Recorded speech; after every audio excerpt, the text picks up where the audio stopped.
Hey everyone, it's Josh here. In today's video, I'm going to be giving you a complete basic breakdown of the Shopify platform. Whether you're getting started just starting up your first store on Shopify, or just want a little bit more of an in-depth idea on how to use the platform if you've been away for a while, this video is going to give you all the basics you need to know to get started running your store, understanding all the analytics, and getting it set up to run whatever products you happen to be selling. So without further ado, let's get right into the video. So when we first start our Shopify free trial, this is the screen we're going to get to. You can see here, it's very basic and easy to understand. We can see here all the things we need to get ready to sell.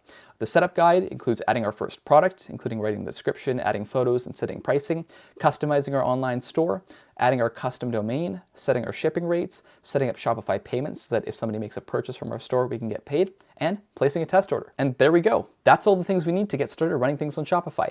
Customizing our store, making it so that we can sell something, and making it so that we can get paid when that thing sells. So let's get started on that. We can click here and go add product, and immediately we can add our first product. We'll use all the basics here. I'll say, just like it says, short sleeve shirt. We can add all our descriptions in here, including our media and the price information. So say we want to set it at $5. We can also compare it to price and display a markdown. This is if you want to have sales, for example. And we can choose to charge tax on this product. We can see our cost per item, the profit, and the margin. If we're selling this t-shirt for, let's say, $10 and it's costing us $5 per item, we can see that we have a profit margin of 50%. We can also track the inventory here, including the Shopify location. Continue selling when out of stock actually means that you're going to continue to make sales even if the stock has run out. So depending on whether you want people to have the ability to continue purchasing the products from your store even though your inventory says that you're out, well, that's what this is for. We can see here for shipping, it says this is a physical product. Now, obviously, if you're not selling a physical product here, disable this because sometimes, who knows, you could be selling something like a course or access to an ebook or something else on here. So in my case, I'll say, yes, this is a physical product, and we can put the weight in here. We can also enter our customs information here, which depending on what other countries you're going to be shipping to, this is where you can enter that information. We have things like variants, adding options like sizes and colors and materials and styles, different things that offer variants on the same product. We also have things here like the search engine listing, how it might appear in the search engine. And we have things like product type, vendor, collections, tags, and themes. These are all things that you can use to customize the actual product that you're going to be selling on Shopify. Okay, from here, we can choose the sales channels we're going to actually publish to, whether those be the online store, shop, point of sale. Now, obviously, point of sale is actually physically in person. So for the most part, when you're getting started, you're only going to be selling on online store. From here, we can go ahead and customize our online store and hit the customize theme button. I'll leave this page. On to step 2, we can actually go ahead and customize our store. With our themes here, we can see that there's a ton of free variants we can do from Shopify to actually make sure our store looks immaculate right off the bat. We have things like Dawn, Spotlight, Refresh, and we also have more. As you can see, there's over 80 free and paid professionally designed themes on Shopify's store.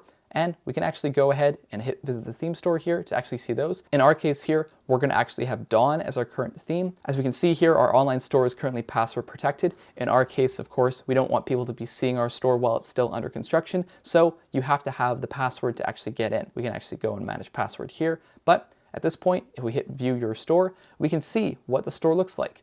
Very basic design. It looks very nice.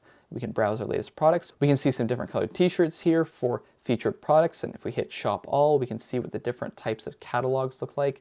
We also have a contact page by default, and we can see our cart. All of this stuff is set up for you right off the bat. You can just go and customize it and make it your own. From here, we're gonna go ahead and move on to step 3, which is adding our custom domain. We're gonna hit the add a custom domain button and hit this, and we can either buy a new domain through Shopify or actually go ahead and connect an existing domain through other providers like Google Domains or GoDaddy. Both of those are really reputable options, and really, just go ahead and find the domain that you like the most and connect it here.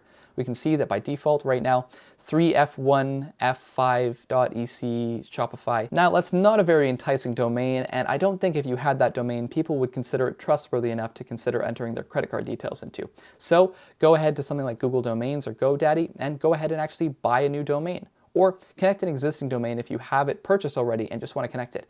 Shopify will walk you through the process of actually getting that domain stuff set up and sent over. Now, when you purchase a domain from Google Domains or GoDaddy, Shopify actually offers information to help you get set up with that, whether you've set up this domain from a newly purchased domain or something you've already owned before. Shopify will actually walk you through that process, then make it easy to set up and connect to your store. Moving on to step 4 here, we're going to go down and set our shipping rates. If we set our shipping rates here, we can see the shipping and delivery. We can see our rates for domestic, international, cross-border. We can also see our expected delivery dates or custom shipping rates if we want to set those. We have things like local delivery. For example, if we want to be able to actually physically deliver to customers in the area ourselves, well, we can do that. We also have local pickup, which allows people to actually pick up their orders at your locations. We have delivery customizations, and we actually can connect some third-party apps to that to make it even more customized. We can see our saved packages and the sample boxes. Obviously, depending on whether you're making your customers pay for shipping or not, that is entirely dependent on you. And we can see that Shopify shipping, buy and print discounted shipping labels from Shopify shipping. For me, Canada Post or UPS, we can actually get discounts when we make the purchases through Shopify directly. We can also enable third-party calculator rates at checkout, depending on if we're going to be using other shipping carriers. And we can see our packing slip template and our custom order fulfillment services. From here, we can go and make sure that this is set up the way we want, and then we can move on to step 5. Step 5, of course, is actually setting up Shopify payments, making sure that you can actually get paid, of course. And we can go here and see Shopify payments. We need to provide some additional information about our business to start receiving payouts from Shopify. We can choose additional payment methods such as PayPal. Now for payment capture method, there's a couple options here. Automatically at checkout, of course, when somebody actually physically makes the purchase, they are charged immediately.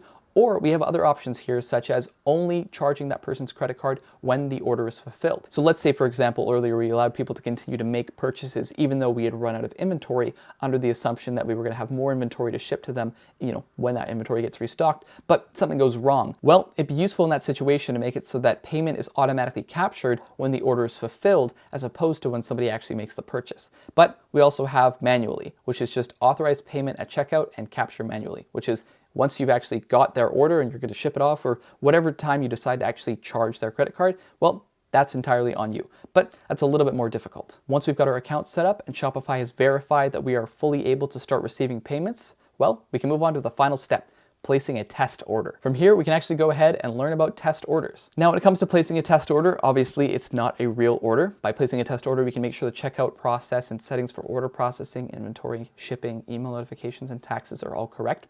And at this stage, you are testing the process out as if you are a consumer, as somebody who's going to be going to your Shopify store, putting something into their cart, making a purchase, entering their credit card details, and then actually getting the information fulfilled. What kind of emails are they seeing? What shipping labels do you need to create? This is the point where you can test out the entire process that we've now just created with our Shopify store. At this stage, Shopify has a detailed walkthrough to actually place a test order by simulating a transaction, or as it says, you can actually place an order yourself and then just request a refund afterwards and see how that goes. Now, if you're testing through Shopify, of course, it's free, but if you actually want to use a real payment provider and then immediately cancel and refund the order, you might be subject to the fees that actual payment provider has. Now that everything's set up and ready to go and we've completed our setup guide, at this point, if you've been following along, you would have added your first product, customized your online store, added your custom domain, set your shipping rates, set up Shopify payments, and placed a test order. You should be ready to go with your own customized Shopify store.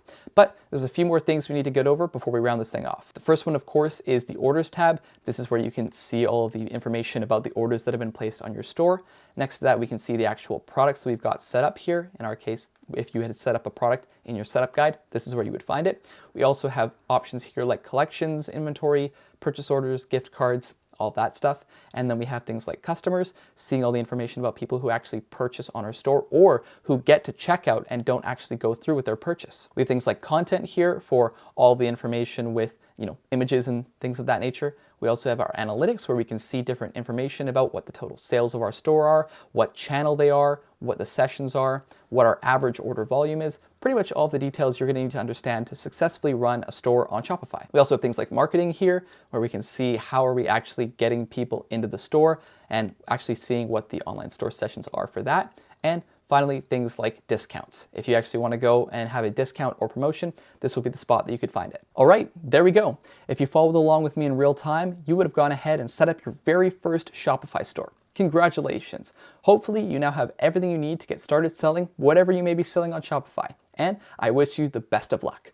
As always, my name is Josh Mountain. I hope you enjoyed watching this video, and I'll see you in the next one.